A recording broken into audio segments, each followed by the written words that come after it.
আমি এতিয়া গুৱাহাটীলৈ বেকা বেকি ৰাস্তাই গৈ আছো দেই।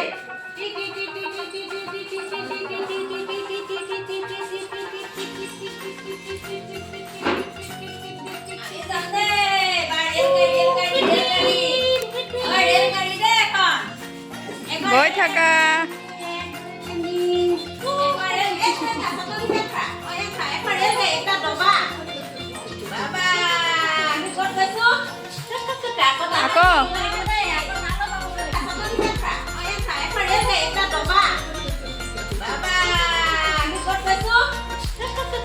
আকৌ